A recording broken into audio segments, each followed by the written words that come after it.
I'm Addison, 38 years old, living in a small town near Spokane, Washington. 2 weeks ago, I underwent major abdominal surgery. The incisions still hadn't fully healed, and every movement felt like someone was dragging nails through my skin. These days, just reaching for the TV remote was enough to make me break into a sweat from the pain.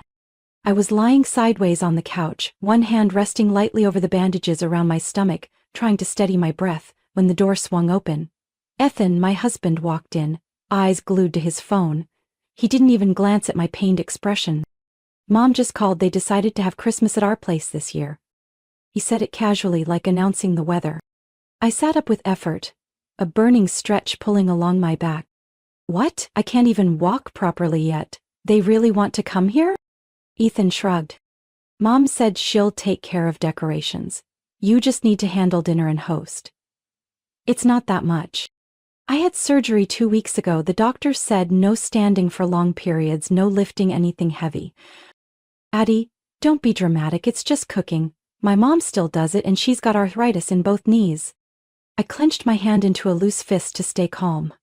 In that moment it hit me. No one in his family really cared what I was going through. No one asked how I felt. They only needed me in the kitchen, like every other year. My phone started ringing. The screen lit up with Linda's name. My mother-in-law. Ethan glanced over, then tossed the phone toward me without looking. I answered. Addison, good, you picked up. This year let's do turkey with mashed potatoes, okay? Oh, and don't forget the mini cheesecakes everyone loves. Carly's been talking about them since the start of the month. Her voice was syrupy sweet, so fake it made my skin crawl. I kept my voice steady.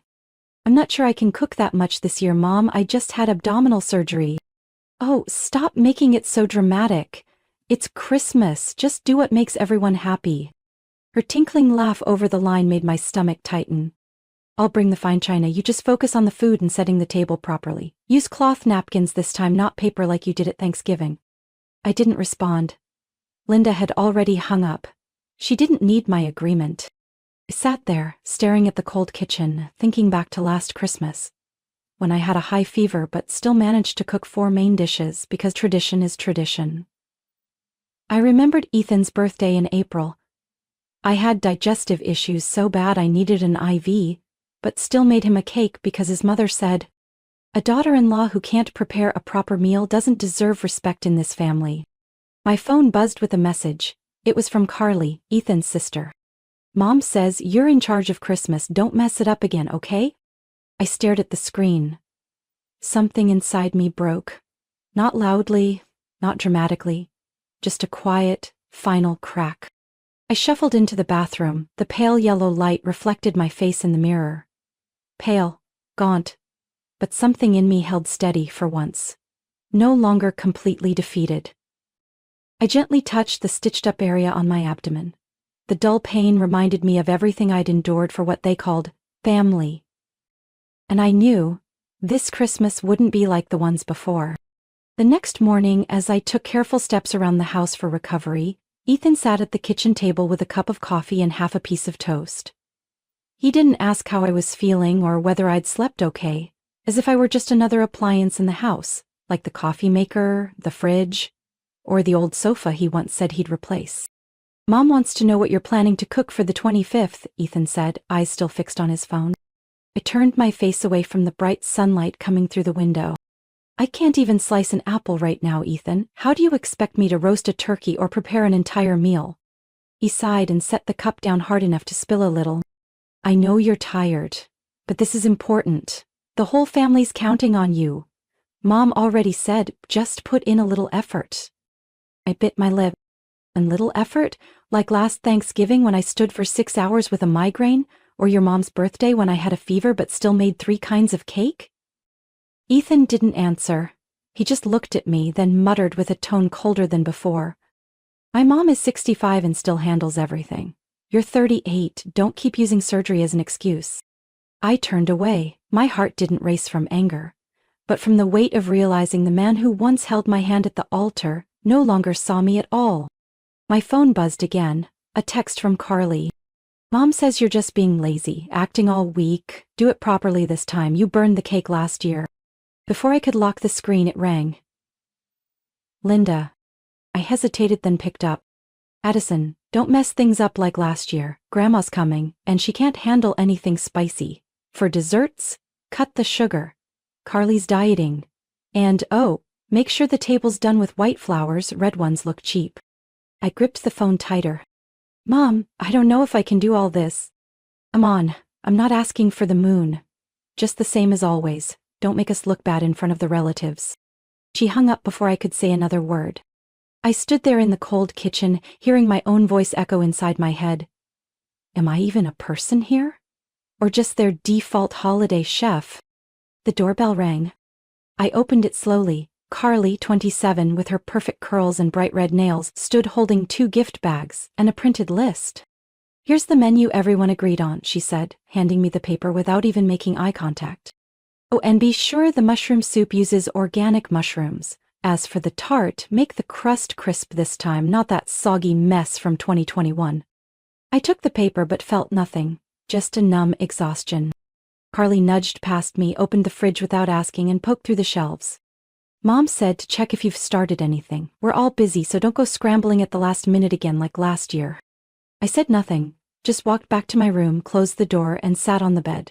The dull ache in my stomach had crept higher, right to the center of my chest. After she left, I got a message from Kelsey, Ethan's 8th grade niece. Glued to TikTok most days. Mom says Christmas will suck again because Aunt Addie can't cook anything decent. Don't starve us, okay? I dropped the phone onto the bed, then looked up at the ceiling. They didn't see me as family. I was just a name attached to obligations. A machine, a kitchen, a default setting they'd never thought to question. I reached for an old notebook from the drawer, flipped to the first page, and started writing. Not a shopping list, but a plan to leave. Day I began saving myself, December 15th. I called Harper, my best friend from college, the one who once told me, Someday, Addison, if you ever need to disappear from the world for a bit, just call me. Harper lives alone in a small wooden cabin by Lake Panore. She works remotely and grows vegetables in her greenhouse. It's another world, quiet, and no one calls you lazy just because you're recovering from major surgery. She picked up after 3 rings. Addison, oh my God, are you okay? You sound completely out of breath. I took a deep inhale. Is that escape offer still good? I'm folding blankets already, just tell me what you need. I looked around the empty kitchen. A cabin, 2 days of silence, and maybe a little dose of petty revenge. Harper burst out laughing. Now that's the Addison I know. All right, let's hear it. I told her everything, from Linda's condescending orders, Carly and Kelsey's smug messages, to the way Ethan stared past me every single morning. Harper sighed. Sounds like it's time to turn their Christmas dinner into one they'll never forget. Together we built a plan. Quiet, precise, but with the potential to shake a household like an avalanche in mid-December. That night, after Ethan went to bed, I pulled out the laptop I'd hidden in the bottom drawer, the one he rarely touched, and began my search. Restaurants in Sandpoint delivering on December 25th. An Indian place known for spicy sweet curry. A popular Thai spot with rich pad see. A Chinese restaurant that did house calls with advance orders. I picked up the phone. Hi, I'd like to place a large order for delivery on Christmas Day at 1 p.m. Payment in advance, big tip. They confirmed without hesitation. I used Ethan's credit card, the same one he once used to buy a Bluetooth speaker while I was still in the hospital. 3 days later, as gift boxes from Linda and Carly started trickling in, I began decorating for the revenge feast. No wreaths, no Christmas tree. Instead, I printed out every takeout menu, folded and laminated them, and taped them neatly along the dining room walls. In between, I placed screenshots of their messages. If you cook like last year again, we're ordering pizza. Don't use paper napkins again, Mom was furious. If you're well enough to binge Netflix, you can cook too, right? I didn't add a single comment. Their own words were the perfect display. I opened the voice recorder app and documented every call. Stop being dramatic. What kind of illness keeps someone down this long? My mom still bakes every year with back pain. I stored everything neatly in a folder on my computer labeled Silent Night, Savage Proofs. That evening, while Ethan worked late, I laminated the last of the menus and pinned them to glass frames along the dining room walls. Instead of family photos, we had dim sum, chicken korma, and tom yum soup. On the night of December 22nd, Harper emailed me a confirmation. The cabin by the lake is booked from the 24th through the 27th. Fully stocked pantry, on-call nurse, fast Wi-Fi. Just bring yourself. I packed a small bag and hid it in the trunk of Harper's car. Ethan didn't notice. He was too busy texting Linda and Carly about seating charts, table runners, and dinner themes. No one questioned why I hadn't printed a menu. No one asked why the stove hadn't been used all week. They were too busy assuming I'd always obey. Perfect. The more they assumed, the harder the fall. On the morning of December 25th, I woke at 6 a.m., wrapped in a gray wool sweater, and poured myself a cup of herbal tea. The sun barely lit the frosty sky, and the house was so still I could hear my own heartbeat under the fabric. On the dining table was the note I'd printed the night before, placed carefully in the center of a small wreath made of dried eucalyptus. Merry Christmas. All meals have been prepaid. Complaints may be directed to my surgeon, Addison. Next to it I left color-printed receipts from 4 different restaurants: Thai, Indian, Chinese, and a Southern Smile BBQ place. Each one noted clearly, "Deliver by 1 p.m. at the front door." Beneath every receipt, a handwritten message in slanted script. "Since you all love options so much, I made sure you'd have plenty this year."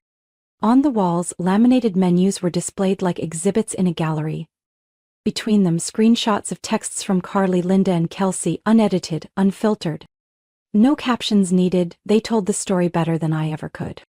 I looked around, taking in the last Christmas dinner I would ever host as a daughter-in-law. At 8:30 a.m., Harper's car rolled up, horn tapping once. I carried my suitcase out. It was so light I didn't even need both hands.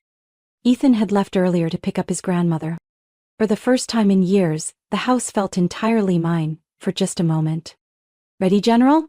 Harper grinned as I slid into the passenger seat. "More than ever." We drove out of town, winding past snow-covered hills. Behind me, everything was already set in motion. And this time, I wouldn't be around to clean up after anyone. At 10:58 a.m., through the Ring doorbell app, I saw Linda's familiar SUV pull up to the front gate. Then came Carly's car and Kelsey's minivan with her husband. All 3 stepped out dressed in bright red dresses, high heels, and carrying elaborately wrapped gifts. "Addison," Linda shouted from the steps. "Open up! Isn't anyone going to greet us?" They entered using the keypad code they'd used every year. I watched them file in, Carly calling out, "Why isn't there a smell? The kitchen's cold. Mom, maybe she overslept." But when they stepped into the dining room, they froze, like they'd just walked into a funeral. "What the hell is this?" Carly yelled. Linda read my printed note aloud, her eyes wide. "Merry Christmas, all meals have been prepaid. For complaints, please contact my surgeon, Addison." Kelsey picked up a Chinese food menu, squinting at the Mandarin characters in confusion. "This one's steamed fish. Is anyone even gonna eat that?" All chatter stopped when Ethan walked in, holding a tray of bread rolls he'd picked up on the way. He stopped cold at the sight of the wall, now turned into a display of receipts, menus, and screenshots. "Where's Addison?" he asked, voice low. Linda slammed a receipt on the table. "You should ask your wife. What kind of joke is this?" Carly angrily pulled out her phone. Through the camera I could see her screen show my Facebook post, a picture of the empty kitchen with a simple caption. "This Christmas, I chose rest. Food will arrive at 1 p.m. At 1 o'clock, 4 delivery drivers from 4 different restaurants arrived almost simultaneously. They walked in like catering staff at a private event. Large insulated containers, branded napkins, and even thank you notes from the chefs. Linda, Carly, and Kelsey stood frozen, staring as each box was carefully placed on the table. Not a single traditional dish, no turkey, no cranberry sauce, and no Addison.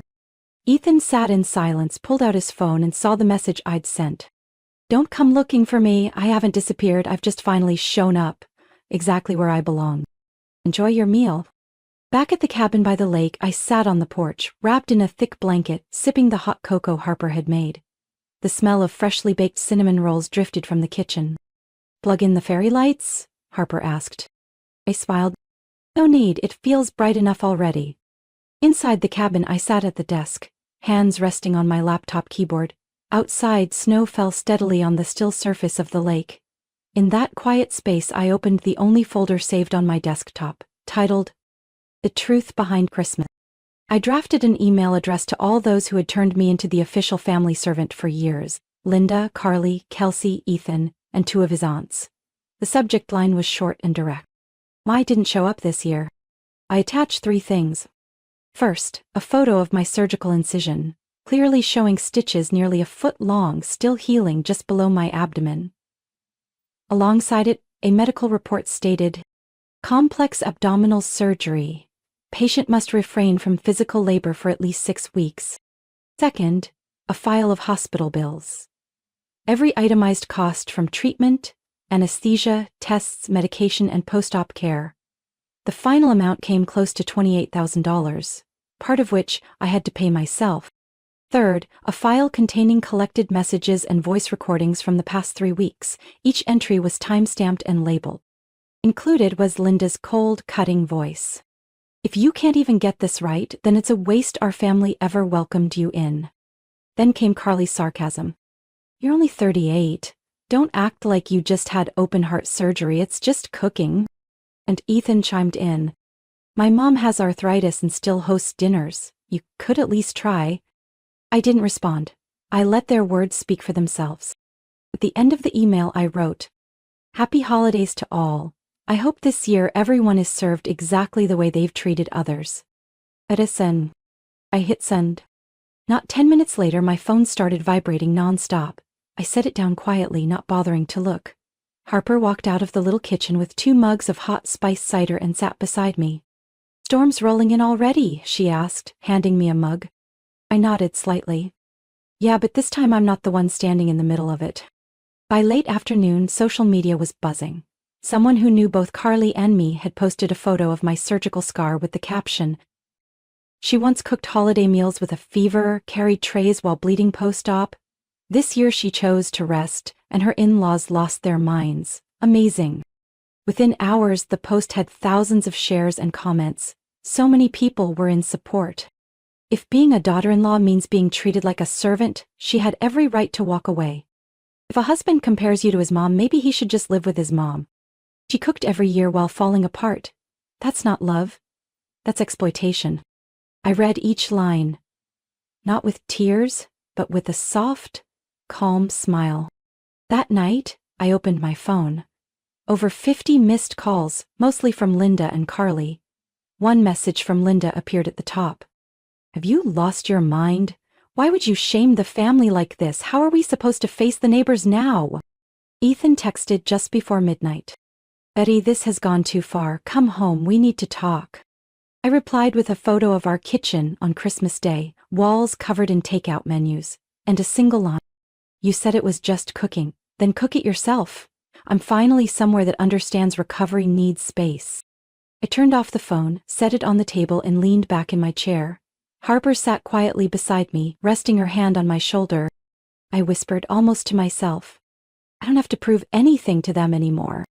And in that quiet winter night, I felt like I was finally living, not just existing, in the role of someone else's helper. I returned home early on January 2nd. The air was still cold, snow piled along the curbs, and the weak winter sun couldn't quite melt the ice I'd carried inside me for years. Ethan was home. He sat motionless on the sofa, still in pajamas, the TV playing to no one. When I opened the door, he startled. Addison. I didn't answer. I simply placed my bag on the table, pulled out a folder, and set it neatly in front of him. These are the divorce papers. His face drained of color. Wait, are you serious? I sat down across from the man who had once shared my bed for 8 years. You lost the right to ask that the moment you dismissed my health. Every piece of evidence is there. He lowered his head, voice faltering. I just thought you'd gotten used to it. Exactly. And that's why I won't get used to it ever again. I handed him another sheet, a printout of the now viral post. Over 160,000 shares. Thousands of comments, and video reactions with people holding back tears. Pinned at the top was a comment. This woman didn't just cook. She carried a whole family that never valued her sacrifices. Ethan stayed silent. He didn't ask any more questions. Maybe he finally realized it was all too clear. A few days later, my lawyer met with Ethan to discuss the division of assets. The house was jointly owned, but I had come prepared. Bills in my name, payments I'd made on my own over the years, and detailed bank statements showing our contributions. When my lawyer presented recordings, photos, messages, and hospital receipts, Ethan had no room to argue. He was forced to surrender the majority ownership of the house, along with a small financial settlement, a modest acknowledgement of the burden I carried through my recovery. Meanwhile, on social media, my sister-in-law posted a long rant mocking people who fake weakness to gain sympathy. But within hours, users identified her as the one mentioned in the viral post. Comments flooded in. Isn't this the sister-in-law who made her cook after abdominal surgery? Pretending to be moral while exploiting your own family? Yikes. Addison's in-laws should be ashamed, not defensive. Within 3 days, Carly was forced to delete her Facebook account. The backlash was relentless. An anonymous user even leaked one of her previous messages to me, filled with condescending insults. There was no salvaging her reputation. Linda, my mother-in-law, tried to fight back in her own way. She submitted a letter to the local paper, claiming her family was suffering from unseen emotional wounds. But unfortunately, public opinion wasn't on her side. The article received hundreds of comments pointing out the absurdity. Hurt because they lost their free holiday cook. Instead of being ashamed, she wrote a letter to deflect blame. Classic example of a generation that doesn't know how to apologize. A woman who had worked as a nurse at the hospital where I had surgery spoke up, confirming the seriousness of the procedure. She wrote, "If this patient were my family, I wouldn't let her near a stove for at least 6 weeks. And yet, her in-laws expected her to host a dinner? Unbelievable." After that, Linda went completely silent. A few weeks later, I got a call from Ethan's workplace, a small local media company. They informed me that Ethan had been suspended for violating the company's ethics policy and damaging their reputation through widely circulated personal conduct. The news devastated Ethan, but for me, it wasn't revenge. It was the natural consequence of his choices. He lived for years without considering consequences. I finally let things fall into place. One February afternoon, I walked out of my lawyer's office with finalized divorce papers in hand. I stood in the parking lot, wind sweeping past me, but this time nothing made me shiver. Harper texted me, "Come over for dinner tonight. Bring nothing unless you want to bring that free and easy smile." I looked at the message and laughed. One early spring morning, I moved into a new apartment in North Spokane. A modest, airy space with nothing that once belonged to my ex-husband's family. The kitchen only had the essentials, but I didn't feel like anything was missing. No double oven, no special china cabinet for holiday use, no chalkboard in the middle of the wall that read, "This week's menu by Addison." I walked barefoot across the wooden floor, opened the window, and let in the gentle breeze from the nearby park. Down below, kids were playing soccer and an older woman walked her dog. I stood at the window, holding a cup of coffee, feeling like I was actually living. Not living to serve, not to be a good daughter-in-law, but living for myself. Harper came by that afternoon with a basket of fresh flowers and a small almond cake topped with a green candle. "Here's to new beginnings." I hugged her genuinely, and I didn't have to hide tears of relief. We sat on the floor, eating cake between unopened boxes. Harper pointed to a small picture frame I had placed on the table. "Who's that?" "Me, when I was 16, I chuckled. Back then, I swore I'd never let anyone make me feel small, but somewhere between all the dinners, the daughter-in-law titles, and empty thank yous, I forgot. Harper nodded. "What matters is, you remembered, and this time, you're not forgetting again." I didn't reply. I didn't need to. My actions had already said enough. A week later, I ran into Carly at the grocery store. She was standing by the bakery aisle fumbling with her shopping list. When she saw me, her eyes blinked a few times before her voice softened. "You look different." I gave a small smile. "Yeah, makes sense. Nobody sees me in the role they once boxed me into anymore." She was quiet for a moment, then murmured, Anyway, I'm sorry. I think I was really careless. I nodded. Carelessness has a price, Carly. I hope you've paid it. In April, I officially launched a small weekend cooking class. Not to serve anyone, but to teach other women how to love their kitchens without losing themselves in them. On the first day, 8 women showed up. One of them, a newly divorced woman in her 50s, asked me, "Do you ever regret walking away from it all?" I set the knife down on the cutting board, dried my hands, and looked at her. I didn't walk away from anything. I just stopped carrying what was never mine to hold. The kitchen fell silent for a second, then everyone quietly returned to what they were doing. But I knew my words had landed, just like Harper's once did with me. That evening, as I stood washing dishes under the soft glow of the kitchen light, my phone buzzed. A message from Ethan. "I've signed everything. I hope you live well." I set the phone down without replying. There was no need. I was already living well. Truly well. I was finally the one holding the strings. In June, I returned to the cabin by the lake with Harper. The small house still sat quietly by the water. We brought toasted bread, warm cider, and unfiltered laughter that didn't need a reason. At dusk, I sat on the wooden porch, watching the lake reflect the soft red hue of the sky. I opened my old notebook and flipped to the first page, where I once wrote, "The day I began saving myself, December 15th. Silently, I added a new line just beneath it. And I did it. I used to be the one behind the stove stirring pots while others laughed in front of the TV. I set tables, washed dishes, and pushed through pain because I thought that's what a good wife was supposed to do. But now, I understand. No one has the right to ask you to trade your health, your dignity, or your self-worth just to keep a seat at their dinner table." I pulled a small handwritten note from my coat pocket. It read, "Family isn't the place where you get drained. Family is where you choose to begin again." I looked at Harper and smiled. I choose myself as family first. Addison's story is a powerful reminder that kindness should never mean silent endurance. In today's world, far too many women are expected to sacrifice quietly, even when their health and dignity are dismissed. But like Addison, anyone has the right to draw boundaries, rise, and reclaim their life. Self-respect isn't selfish. It's essential for a life that's healthy, free, and truly meaningful. And it's never too late to begin again. What do you think of Addison's decision? What would you do in her place? Leave a comment below, and don't forget to follow the channel for more heartfelt, powerful stories about family and life.